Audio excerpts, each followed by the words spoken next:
na masiama rilru chak zia kanon phaulang don ani Christian labu mi kan saktang lon te hi athunon kasoyanga anin atarbul la changbul aron soizel don ani kain zo dona zo na som ni kain zo tanga min lo chang thar thar don ani pakhatna mihring na hian không ai cho bác sĩ anh pahnih na lungai te u lom ru lại tiền em lâu sợ thêm lung ngày khác tập hiền pathum na o mangai na vamak em ti chu ka hla ni sela phong ngày nó sẽ chạm ấy là palina a thempo kan the thei lo ni tiền ý xưa cái tiền lung in cả mai châu châu à pangana ilo mang urem na lal lo piang hi cái trên pan bói chân su thì có lẽ tổ đến parukna achung nung ber tìm ra đâu phải cho em pasari na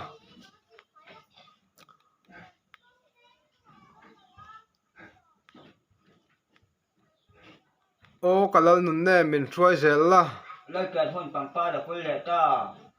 parian na o vanangil ho zai ri ta chuan lẽ ở đâu căng và lại về là châu pakuana lom ru mai bên sọm tổ đến và thoa cho bạn thế som na o lalpa isu lo kalro ra chụp kèm này ra lúc mình nói cả san som pakhan na lom na lui pui luang ro se thành trăm tu cho lẽ phải là cả là hiền som pani na zai o na mi an du lo kha Apo itu chỗ này hiện tại trên mặt tập chú som pathum na thisenin phật đô cả chân về làm nấu som palina kasual zonga ma min kak sak lại ba chụp phật in cả chơi mỗi yam som pangana nun na chang chu ka du e lại ba chỉ hậu năng mệt xoay tu som parukna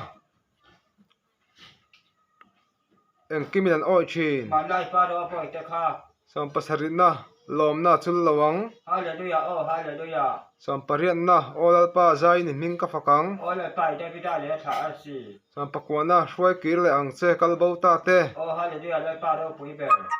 som ni na vanin nuam paning kan kalmek bị chang thêm cái nó không thôi cái sợ in masiama aril ro chak hle meya la phunon